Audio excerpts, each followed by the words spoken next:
Good morning all. Today's topic of discussion is practical question 38. It is given on the page 5.120 of D.K. Goyal book. And in this question, I am going to read the last sentence. Prepare revaluation account, capital accounts and balance sheet of the new firm. यानी सबसे पहले हमें ये देखना है कि इस question में हमें करना क्या है. इस क्वेश्चन में हमें 3 अकाउंट्स बनाने हैं. One is revaluation account and second one is partners capital account and third one is balance sheet. मैंने फॉर्मेट पहले से ही ड्रॉ करके रख दिए हैं. This is balance sheet, partners capital account and revaluation account. Now I am going to read the statement from the beginning. A, B and C are partners sharing profit in the ratio of 3:1. On 28th Feb 2017, C retires from the firm. Their balance sheet on this date was as follows. यानी आपके पास यहाँ दिया हुआ है कि ABC partners है 3:1 ratio, यानी कि C रिटायर हो गया और बैलेंस शीट आपको गिवन है. आपने क्वेश्चन को हमेशा स्टार्ट कहाँ से करना है? बैलेंस शीट की एसेट से. यानी एसेट, जितनी भी एसेट्स हैं ओल्ड बैलेंस शीट की, ये ओल्ड बैलेंस शीट गिवन है आपके पास क्वेश्चन में. सी रिटायर होने के बाद आपको न्यू बैलेंस शीट बनानी है. तो जितनी ओल्ड एसेट्स हैं, ये सारी की सारी old asset new balance sheet की एसेट्स में हम लिख लेंगे. तो first of all I am going to write down these asset in new balance sheet. First is bank. तो I am writing here bank account. Bank की amount है 25,000.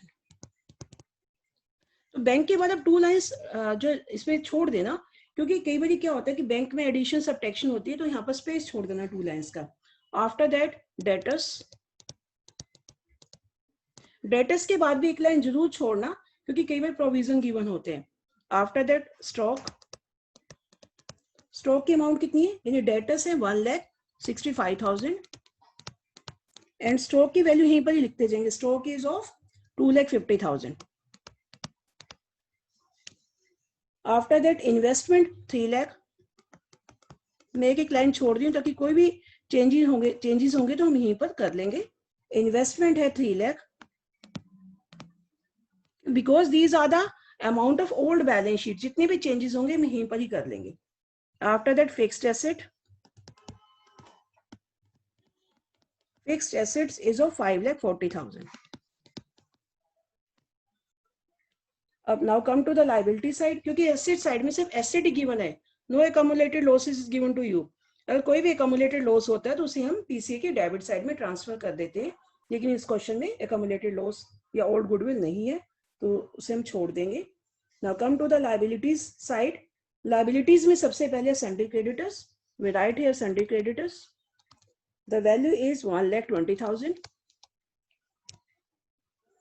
ये क्वेश्चन हमेशा बुक अपने पास रख के करो, तभी समझ आएगा, ऐसे समझ नहीं आएगा.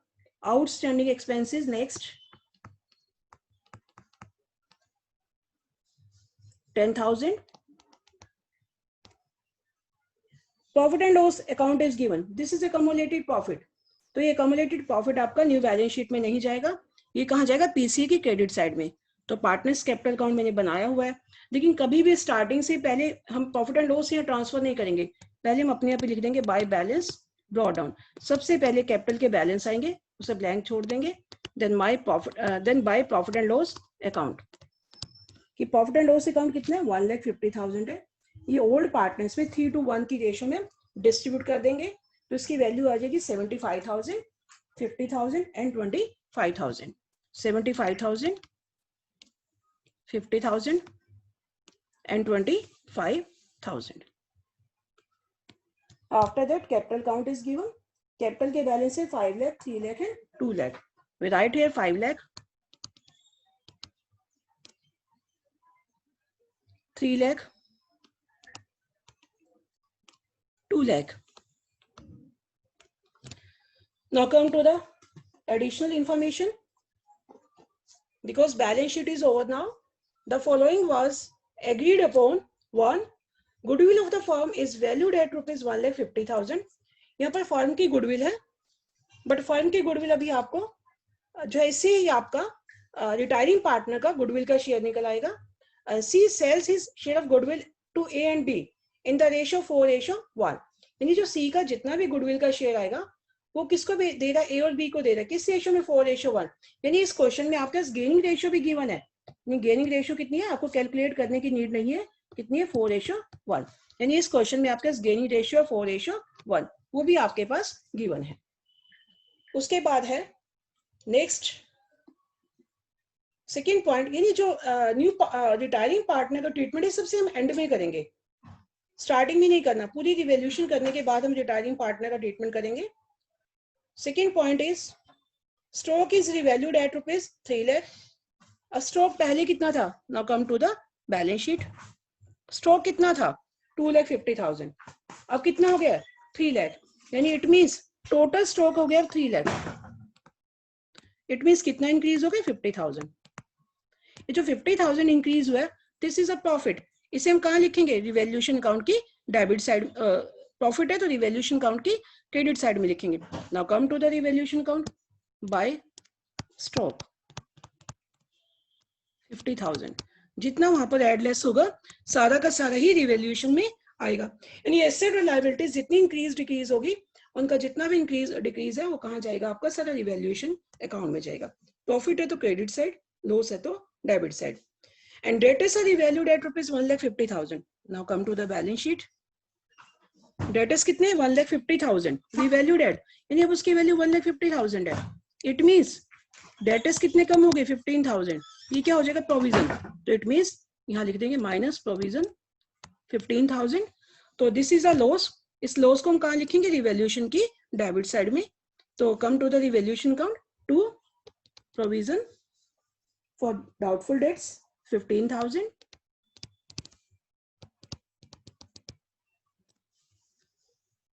Now third point is outstanding expenses we brought down to 3,000. यानी कम होकर 3,000 रह गए. Let's see कितनी है outstanding expenses 10,000 है, बट अब कम होकर कितने हो गए 3,000. It means कितने कम हो गए हैं 7,000. तो जो 7,000 कम हुआ है this is a profit. Liability जब भी डिक्रीज होगी प्रॉफिट है, और प्रॉफिट जो भी एसेट और लायबिलिटी से प्रॉफिट होगा वो कहाँ जाएगा, आपका रिवैल्यूएशन की क्रेडिट साइड में. तो इस प्रॉफिट को हम जो आउटस्टैंडिंग एक्सपेंसेस से प्रॉफिट हुआ है इसे हम रिवैल्यूएशन अकाउंट की क्रेडिट साइड में लिख देंगे. By outstanding expenses 7,000. Now next point is investment are sold at a loss of 10%. यानी investment, come to the investment point. Investment sold at 10%. अभी दिखानी नहीं है, दिस इज सोल्ड. सोल्ड होगी तो इसका मतलब हमारे पास पैसा आ जाएगा. यानी 10% से कम होगी. पहले तो 10% की वैल्यू निकालो कितनी बनती है. 10% इज 30,000. यानी 10% का तो हमें लॉस हो गया. तो बाकी रहेगी 2,70,000. ये सोल्ड होगी, तो यहाँ पर हम कुछ भी नहीं दिखाएंगे. तो यानी 30,000 जो लॉस हो गया उसे हम दिखाएंगे रिवैल्यूएशन के डेबिट साइड में. जो 2,70,000 में सेल हुई है ये वाली जो सेल हुई है, यानी इट मीन्स हमारे पास पैसा आ गया, तो it will be added back to bank account 2,70,000. और जो 30,000 का लॉस है ये हम दिखाएंगे रिवैल्यूएशन की डेबिट साइड में to investment 30,000. Now last point, fifth, C is paid off in full. अब C is a retiring partner, उसे पूरा पेमेंट कर दिया है, पेड फुल. यानी जब हम कैपिटल काउंट करेंगे तो C की पूरी पेमेंट हमने कर देनी है. इससे पहले हमारा फर्स्ट पॉइंट गुडविल का रह गया. गुडविल कितनी है 1,50,000 है. फर्म की गुडविल है ये. आपने किसका शेयर निकालना है, C का निकालना. C का शेयर कितना है 1/6, तो ये आ जाएगा 25,000. C की गुडविल आ गई 25,000. ये कौन ले रहे हैं, ए और बी. कौन सी रेशियो में ले रहे हैं 4:1 में. तो कितना आ जाएगा 20,000 एंड 5,000. जब भी आपके पास गुडविल का पॉइंट होगा इस पॉइंट की जर्नल एंट्री जरूर कर लेना आप, ताकि आपके लिए पॉइंट सोल्व करना आसान रहे. यानी सी रिटायरिंग पार्टनर है उसे क्रेडिट करेंगे और ए और बी को डेबिट करेंगे. और ये सारा ट्रीटमेंट किस में जाएगा, पीसीए में, पार्टनर्स कैपिटल अकाउंट में. Now come to the partners capital account. तो हम क्या करेंगे यहाँ पर, तो first I am writing the journal entry for this. तो जर्नल एंट्री क्या बनेगी, A debit, B debit to C. जब भी मैं ए बी लिखूंगी it means A is capital account, B is capital account and C is capital account.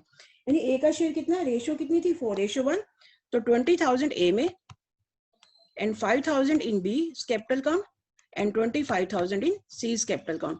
It means C तो credit होगा दो से A और B से 20,000 and 5,000 और A और B को डेबिट करेंगे. कैसे करेंगे? To C is capital count. Now हम कैपिटल काउंट में आ रहे हैं, यानी C को तो मिल रहा है, कौन दे रहा है? बाय A और बाय B. A कितना दे रहा है? 20,000. वी राइट है 20,000. B कितना दे रहा है? 5,000. और A और B डेबिट हो रहे हैं तो इसलिए उनके डेबिट में जाएगा. किसको दे रहे हैं? C को. A कितना दे रहा है? 20,000. वी राइट है 20,000 इन A's column and 5,000 in B's column. अब आपका पूरा क्वेश्चन हो चुका है, बस C का एंड वाला पॉइंट रह गया. तो हमें क्या करना है? सब अकाउंट्स के बैलेंसिंग करने हैं. सबसे पहले कौन सा अकाउंट है? Revaluation account. तो रिवैल्यूएशन अकाउंट की टोटलिंग करिए. क्रेडिट साइड कितना आ रही है? 57,000 आ रहा है और डेबिट साइड आ रही है 45. It means credit side is more than the debit side. तो क्या हो गया? प्रॉफिट. कितना प्रॉफिट हो गया? 12,000.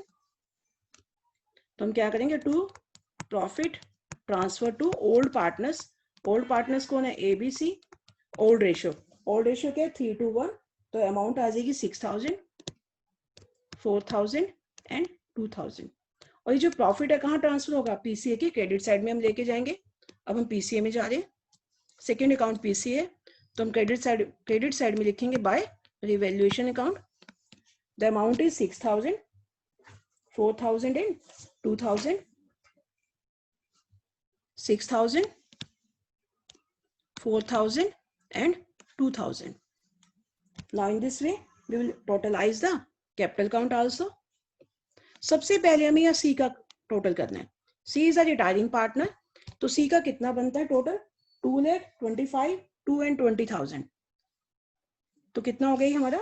2,25,000 आ गया, 2,000 आ गया, 20,000 आ गया और ये सारा कितना बन गया आपका? 2,52,000. सबसे पहले हमें रिटायरिंग पार्टनर का बैलेंस का टोटल करना है, क्योंकि रिटायरिंग पार्टनर का बैलेंस नहीं होता. रिटायरिंग पार्टनर जा रहा है, या तो उसके जितना भी बैलेंसिंग अमाउंट आएगा, यहाँ तो कुछ भी नहीं है. तो 2,52,000 सारा का सारा इसे हम पे कर देंगे, यानी 2,50,000, क्योंकि यहाँ पर लिखा हुआ क्वेश्चन में कि 2,50,000 को पे कर दिया जाएगा. She was paid in full.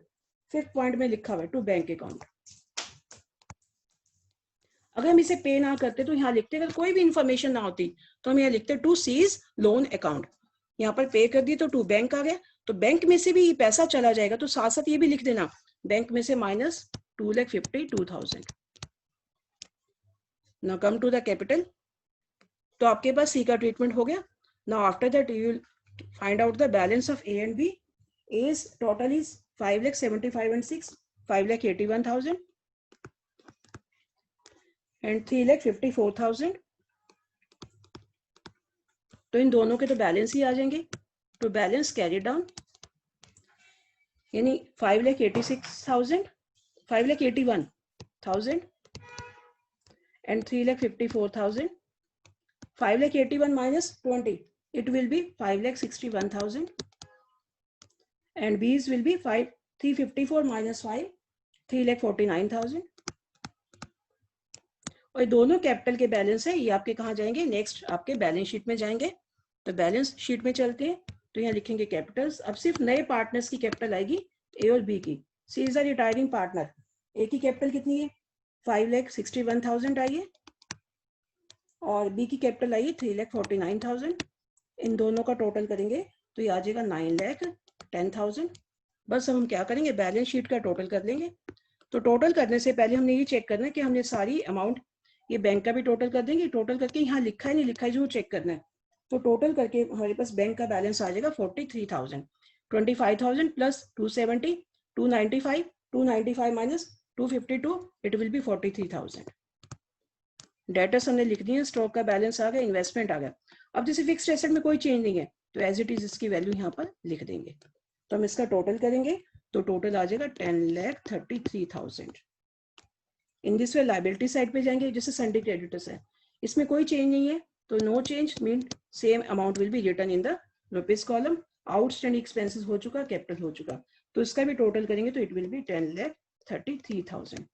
In this way अगर आपका बैलेंस शीट का टोटल इक्वल है means your question is correct. आपका क्वेश्चन बिल्कुल ही ठीक है. अगर कोई डिफरेंसेस है तो मीन्स कोई ना कोई you committed a mistake So in this way, you can solve the questions of 8 marks. Thank you and have a nice day.